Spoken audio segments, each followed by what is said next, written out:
연말이 되면 교회마다 교인들을 한자리에 소집합니다. 공동의회라 부르기도 하고 교인 총회라 부르기도 하고 우리 교회 같은 경우는 당회라고 부릅니다. 모든 성도들이 한자리에 모여서 회의를 하는 모임입니다.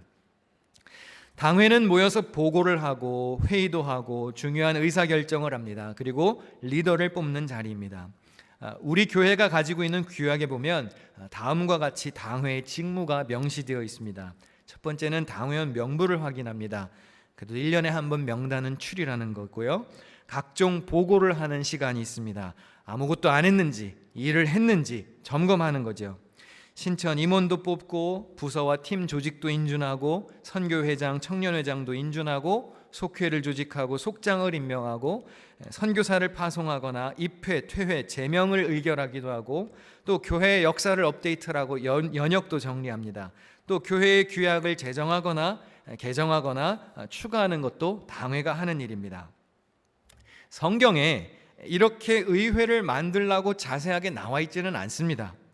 이것은 교회의 조직이 커지고 제도화됨에 따라 사람들이 필요가 있어서 교회의 안전한 시스템을 갖추게 하려고 차질 없이 운영되게 하려고 만든 것입니다. 교단 같은 경우는 교단의 법이 있고 개척교회마다 자체 내규를 가지고 있기도 합니다. 우리 교회가 자체적으로 가진 규약이 있습니다. 지난주 당회 때 이것을 또 개정했습니다. 이렇게 체계를 잘 갖추고 행정과 운영에 있어서 내실을 키우는 것은 필요한 일입니다. 그래서 목사는 설교도 열심히 잘해야 되지만 행정도 꼼꼼하게 할 수 있어야 합니다. 그래야 교회의 질서가 유지됩니다. 근데 여러분, 교인으로서 우리가 꼭 알아야 할 것이 있습니다. 교회의 안전을 위해서 체계를 갖추는 일은 필요합니다. 그러나 이것이 교회 부흥의 본질적 요소는 아닙니다. 초대교회가 부흥한 것은 회의를 잘해서 부흥한 게 아닙니다. 법을 잘 만들었기 때문에 교회가 부흥하지 않았습니다. 올 한 해 우리 교회에 등록하여서 정착한 새신자분들이 여럿 계십니다. 이 자리도 앉아 계실 겁니다. 한번 여쭤보고 싶습니다. 여러분이 우리 교회를 등록하여서 이 교회 다녀야지 신앙생활을 결심했을 때 내규를 들여다보고 이 교회는 법이 잘 만들어져 있구나, 회의하는 모습을 보고 이 교회는 회의를 잘하네, 그걸 보시고 나 등록해야지 결정하셨나요? 제가 알기로 새신자분 중에 그런 분은 안 계실 겁니다. 교회가 진짜로 잘해야 하는 일이 있습니다. 우리 사도행전 2장 47절을 같이 읽습니다. 시작. 하나님을 찬미하며 또 온 백성에게 칭송을 받으니 주께서 구원받는 사람을 날마다 더하게 하시니라. 아멘. 교회는 이 두 가지를 제일 잘해야 합니다. 모여서 찬미해야 합니다. 무슨 뜻이죠? 예배 잘 드려야 합니다. 부흥 안 되고 죽어가는 교회의 첫 번째 특징이 뭔가요? 예배의 기대가 없습니다. 예배의 은혜가 없습니다. 그럼 모여서 예배 잘 드린 성도들은 어떻게 해야 합니까? 밖에 나가서 백성들에게 칭찬 듣는 삶을 살아야 합니다. 즉 소금과 빛의 사명을 잘 감당해야 합니다. 이러한 교회의 중심에는 가장 중요한 핵심 요소가 하나 있어야 합니다. 사도행전 6장 7절 한 번 더 같이 읽습니다. 하나님의 말씀이 점점 왕성하여 예루살렘에 있는 제자의 수가 더 심히 많아지고 허다한 제사장의 무리도 이 도에 복종하니라. 무엇이 왕성해야 합니까? 말씀이 왕성해야 제자의 수가 많아지는 겁니다. 교회는 말씀을 잘 가르치고 양육하고 읽고 전하고 강조하면서 교회 안에 말씀의 은혜가 풍성할 때 부흥하는 것입니다. 예배 잘 드리고 세상 사람들에게도 칭찬받고 말씀을 삶의 지침으로 삼는 교회가 모여서 회의도 잘하는 것이지 회의 잘하고 법 잘 만들었다고 교회가 부흥하는 건 아닙니다. 무슨 일을 하시든지 매사에 죽게 하듯 하시고 교회의 본질에 충실하도록 노력하는 그런 교회, 그런 성도들이 되시기를 주님의 이름으로 부탁드립니다. 만나면 반가워야 합니다. 교인들끼리 만나면 반가워야 돼요. 왜 저희가 왔을까? 그러면 안 됩니다. 생각하면 감사해야 합니다. 저 왼수 이러면 안 됩니다. 그 사람을 떠올렸을 때 감사해야 합니다. 헤어지면 위하여서 기도할 수 있어야 합니다. 그런 성도들이 되시기를 축원합니다. 오늘은 예수님의 오심을 기다리는 대강절 셋째 주일입니다. 예수님은 이 땅에 오실 때 강한 모습으로 오시지 않았습니다. 우리 주님은 약점이라고 여겨지는 모든 조건을 다 떠안고 오셨습니다. 예수님은 어른으로 오시지 않았습니다. 아기로 오셨습니다. 왜 아기로 오셨을까요? 걷고 말하고 일할 준비가 완벽하게 갖춰진 능력 있는 어른으로 오셨다면 훨씬 더 사역이 수월하시지 않았을까요? 하지만 예언된 말씀처럼 그분은 한 아기로 이 땅에 오셨습니다. 이사야 7장 14절에 그러므로 주께서 친히 징조를 너희에게 주실 것이라 보라 처녀가 잉태하여 아들을 낳을 것이요 그의 이름을 임마누엘이라 하리라. 또 이사야 9장 6절에도 보니까 이는 한 아기가 우리에게 낳고 한 아들을 우리에게 주신 바 되었는데 그의 어깨에는 정사를 메었고 그의 이름은 기묘자라 모사라 전능하신 하나님이라 영존하시는 아버지라 평강의 왕이라 할 것임이라. 평강의 왕인 메시아가 아기로 오셨습니다. 근데 이왕 오실 거면 왕족이나 귀족으로 오셨으면 얼마나 좋았을까요? 그런데 예수님은 평범한 목수의 아들로, 그것도 말구유에서 태어나셨습니다. 예수님의 출신 지역도 그렇게 유명한 곳은 아니었습니다. 요한복음 1장에 보니까 빌립이 나다나엘을 찾아 이르되 모세가 율법에 기록하였고 여러 선지자가 기록한 그 일을 우리가 만났으니 요셉의 아들 나사렛 예수니라. 나다나엘이 이르되 나사렛에서 무슨 선한 것이 날 수 있느냐 합니다. 예수님은 베들레헴에서 태어나셨습니다. 그런데 그의 실질적인 고향은 나사렛이라고 할 수 있습니다. 그런데 사람들이 비꼽니다. 나사렛에서 무슨 대단한 게 나오겠느냐고. 무시당할 만큼 나사렛은 보잘것없는 작은 마을이었습니다.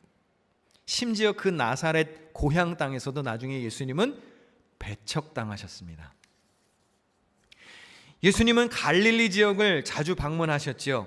복음 전도의 주된 무대가 되었던 지역입니다. 그런데 갈릴리 지역조차도 그리 명성 있는 지역은 아닙니다. 요한복음 7장 41절에 보니까 어떤 이들은 그리스도가 어찌 갈릴리에서 나오겠느냐라고 비꼽니다. 그러니까 예수님은 그 어떠한 영향력 있는 위인다운 조건을 하나도 갖고 오시지 않았습니다. 하나도 화려한 배경이 없습니다. 그래서 칼 융이라고 하는 유명한 정신과 의사가 이런 말을 했습니다. 현대인들이 하나님을 만나지 못하는 이유가 있는데 더 낮은 곳으로 향하지 않기 때문이다. Modern people can't see God because we don't look low enough. 여러분 주님을 만나고 싶으시거든 오늘 설교의 제목처럼 더 낮은 곳으로 내려가야 합니다. 그래야 주님을 만날 수 있습니다. 예수님의 말씀입니다. 우리 같이 화면을 보시고 읽습니다. 시작. 누구든지 자기를 높이는 자는 낮아지고 누구든지 자기를 낮추는 자는 높아지리라. 우리를 향한 놀라운 뜻은 어쩌면 우리가 결코 예상하지 못했던 낮은 곳에서 이루어질 수 있음을 알아야 합니다. 여러분이 절대 가지 않을 곳에서, 높아지는 자리가 아닌 봉사하고 섬기는 자리에서, 아무도 가까이 하지 않으려는 그 일을 할 때, 섬길 때 역사가 나타납니다. 성탄절을 앞둔 우리는 무엇보다 주님의 낮아지심, 겸손을 배울 수 있어야 합니다. 빌립보서 2장에 보니까 그는 하나님의 모습을 지니셨으나 하나님과 동등함을 당연하게 생각하지 않으시고 오히려 자기를 비워서 종의 모습을 취하시고 사람과 같이 되셨습니다. 그는 사람의 모양으로 나타나셔서 자기를 낮추시고 죽기까지 순종하셨으니 곧 십자가에 죽기까지 하셨다고 했습니다. 자신을 낮추신 예수님을 따라 우리도 스스로를 낮출 수 있어야 합니다. 오늘 본문은 예수님이 십자가에 달려 죽기 전 제자들과 마지막 만찬을 나누시고 제자들의 발을 씻어주시는 내용이 담긴 본문입니다. 예수님은 구원을 완성시키시기 전에 가장 겸손한 자세로 섬김을 실천하십니다.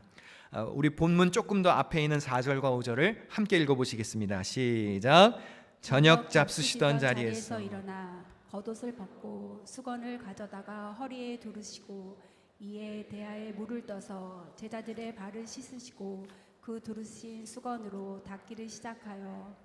예수님이 제자들의 발을 씻으시는데요, 이 당시 지역은요 샌들 형태의 신발을 신고 다녔습니다. 그래서 발이 몹시 더러웠습니다. 요즘처럼 길이 잘 포장된 것도 아니었기 때문에 먼지가 많았습니다. 그래서 발에 아마 냄새도 많이 났을 겁니다. 일반적으로 주인의 발을 씻기는 행위는 종들 중에서도 굉장히 낮은 종들이 하는 일입니다. 어떤 학자의 말을 빌리면 랍비의 제자들이 종종 선생님을 위해서 종들이 하는 일을 대신하기도 했는데 유일하게 면제받는 일이 발 씻는 일이었답니다.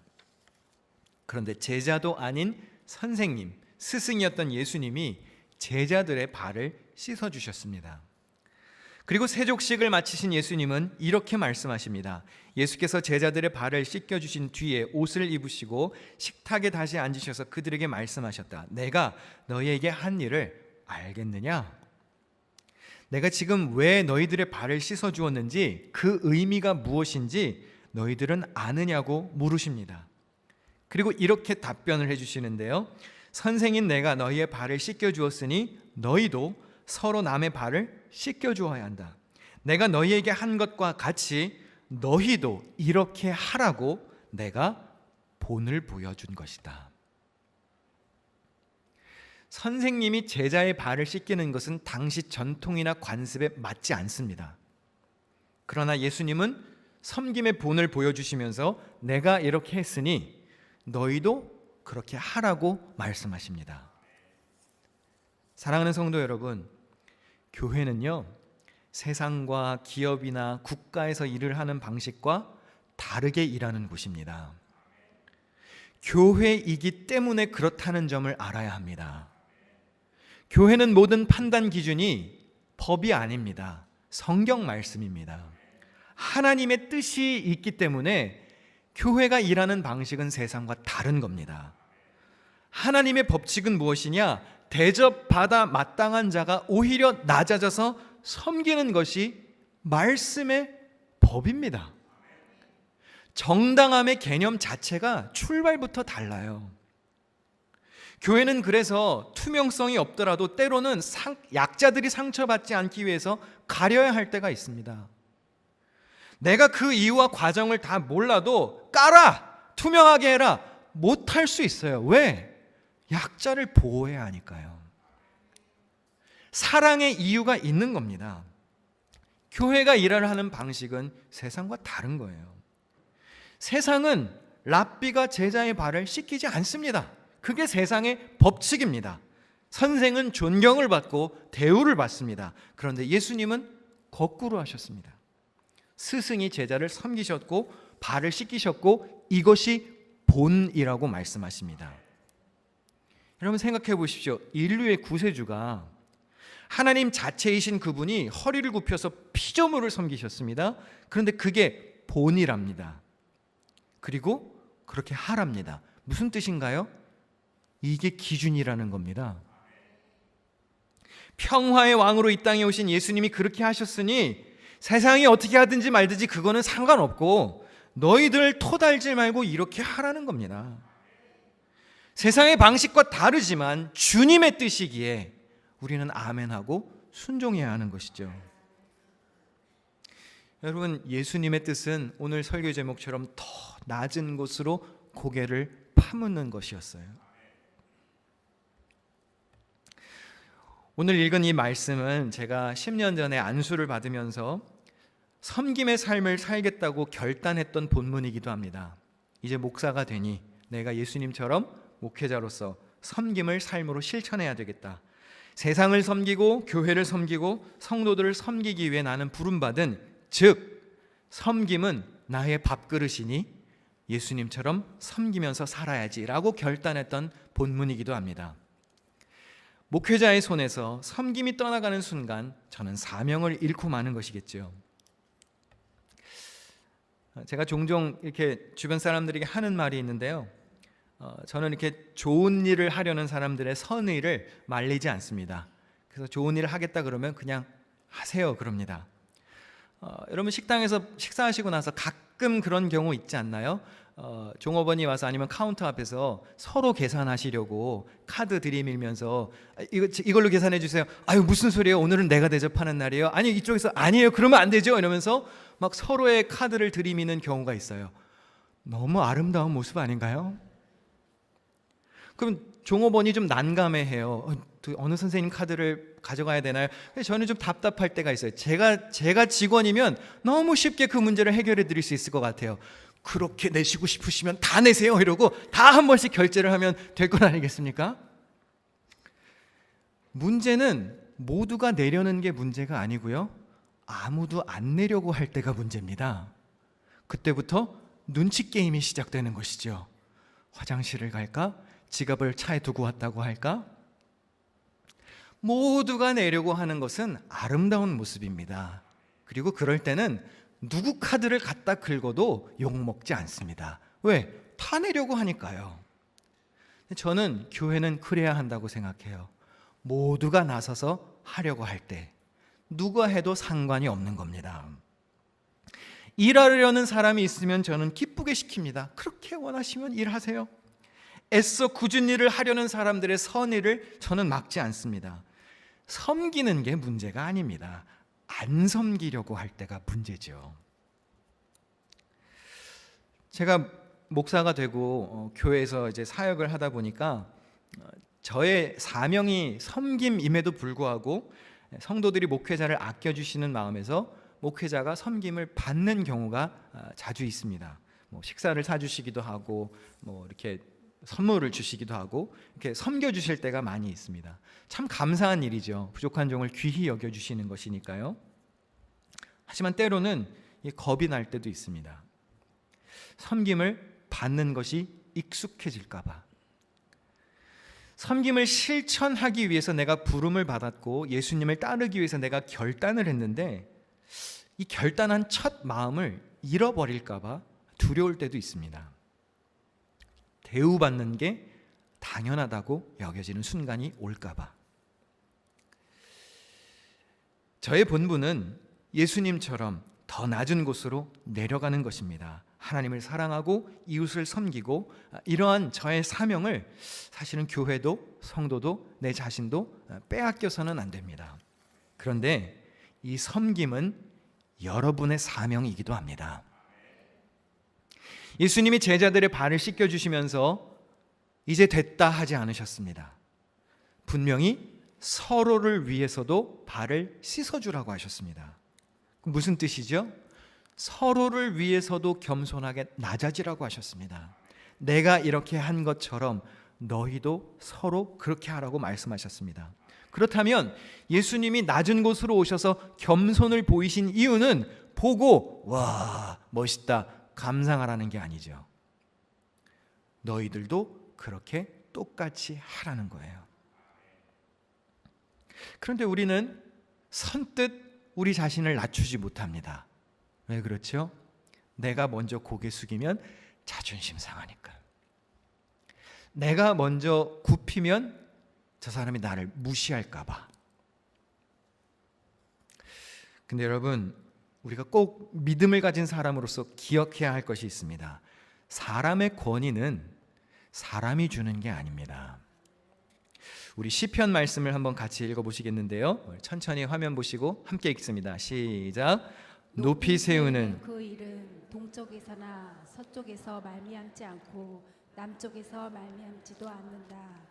오직 재판장이신 하나님만이 이 사람을 낮추기도 하시고 저 사람을 높이기도 하신다. 권위는 누가 주시는 것입니까? 하나님이 주시는 것입니다. 그러므로 내가 나를 겸손하게 낮추어도 괜찮습니다. 제가 주머니에 돈을 가져왔어요. 100불짜리 캐시입니다. 이거 드리면 가지시겠습니까? 뭘 망설여요? 그냥 내라 그러시면 되죠. 안 줘도 뺏어 가실 좀 눈으로 쳐다보시네요. 네. 가지실 거죠?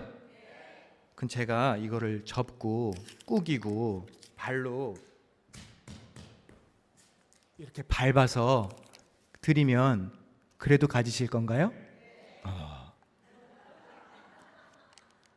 왜 가지실 건가요? 밟고 접고 꾸겼다고 100불짜리의 가치가 떨어진 것은 아니에요. 마찬가지입니다. 권위는 하나님이 주시는 겁니다. 내가 나를 아무리 낮추고 구겨지고 짓밟혀도 하나님이 여러분들을 낮추시지 않는 이상 여러분의 위상에는 변함이 없습니다. 그러니까 나서서 섬기십시오. 겸손해지려면 믿음이 있어야 됩니다. 내가 겸손해져도 하나님이 나를 높이시면 나는 괜찮다라는 믿음이 있어야 합니다. 먼저 손 내미세요. 안 죽어요. 자존심에 스크래치 나는 거 아닙니다. 여러분을 아프게 한 분이 있나요? 상처 준 사람이 있습니까? 먼저 가서 따뜻한 말 건네십시오. 먼저 섬기는 사람이 이기는 겁니다. 부러우면 지는 거라 그랬잖아요. 섬기면 이기는 거예요. 예수님의 말씀을 우리 같이 읽어보실 텐데요. 우리 읽는 동안 반주 준비해 주시면 좋겠습니다. 함께 읽습니다. 시작. 인자가 온 것은 섬김을 받으려 함이 아니라 도리어 섬기려 하고 자기 목숨을 많은 사람의 대속물로 주려 함이니라. 예수님이 섬기러 오셨답니다. 많은 사람의 대속물로 자기 목숨을 주시려 오셨답니다. 그렇다 그래서 예수님의 구주 되심이 무효가 됐습니까? 하나님의 아들 메시아라는 사실이 무효가 되었나요? 주님의 가치가 땅에 떨어졌습니까? 아니요. 주님은 여전히 왕이십니다. 예수님의 마음을 본받아 여러분도 세상에 나가서 생활 속에서 겸손하게 낮아지셔도 괜찮습니다. 어떤 분들 그렇게 반문하실지도 모르겠어요. 야, 뭐 신앙생활을 뭐 그렇게까지 해야 됩니까, 목사님? 뭐 굳이 뭐 우리가 그렇게까지 살아야 되나? 예수님은 예수님이니까 그렇게 사셨고 우리가 그렇게까지 섬겨야 되나요? 여러분, 예수님도 굳이 여러분 구원하실 필요 없었습니다. 굳이 만물의 창조주가 인간이 되어서 이 땅에 오실 필요 없었고요. 말 안 듣는 제자들 굳이 허리 숙여서 발 씻어 주실 필요 없으셨습니다. 죄도 없으신 분이 굳이 왜 십자가에 달려서 돌아가셔야 했나요? 그냥 멸망하도록 천사들이 두었어도 아무도 뭐라 하지 않았을 겁니다. 저에게는 아들 셋이 있습니다. 만약에 망해가는 이 땅을 위해서, 망해가는 세상을 위해서 목사님의 아들 중 하나를 포기하라고 말하면 제가 제 아이들 중에 하나를 희생할 수 있을까요? 실망하셨다면 죄송한데요, 저는 못합니다. 뭐 목사가 그래? 아니요, 못합니다. 첫째는 첫째라서 안 되고요, 둘째는 제일 마음이 쓰여서 안 되고요, 셋째는 제일 귀여워요. 그래서 못 주겠습니다. 죄를 짓고 돌이킬 줄 모르는 전 세계 인구 80억 명이 다 죽는다고 해도 제가 제 아이를 지킬 수 있다면 저는 제 아이를 지킬 겁니다. 죄송하지만 저는 그렇습니다. 그래서 제가 하나님이 아닌 것을 감사합니다. 그런데 한번 반문해 보겠습니다. 여러분이라고 안 그럴까요? 지금 이렇게 예배드리면서 고상하게 앉아 계시지만 세상을 위해 아이를 주실 수 있습니까? 나 자신을 희생할 수 있습니까? 사랑하는 사람을 십자가로, 궁지로 내모실 수 있겠습니까? 여러분에게는 이런 이기적이고 지독한 교만 없으신가요? 그런데 고집불통인 나를 위해서 하나님이 예수 그리스도를 보내주신 것은 왜 그렇게 당연합니까? 우리 주님 굳이 그렇게 하지 않으셔도 될 일을 십자가에 달려 죽기까지 섬기셨습니다. 그 정도로 낮게 이 땅에 오셨다는 말입니다. 그러면 반의 반이라도 닮아야 하지 않겠습니까? 내가 너희에게 행한 것 같이 너희도 행하게 하려 내가 본을 보였노라. 그럼 그게 기준인 거예요. 그럼 잔말 말고 해야죠. 마땅히 섬겨야 합니다. 손발 걷어 붙이고 낮아져야 합니다. 거기에 주님이 계시거든요. 굳이 안 해도 되는 일이지만 해야 합니다. 그리고 낮은 곳에 우리 주님이 오셨지만 계속 낮은 곳에 두시면 안 되고요. 이제는 우리 삶의 왕으로 여러분이 높여드려야 합니다.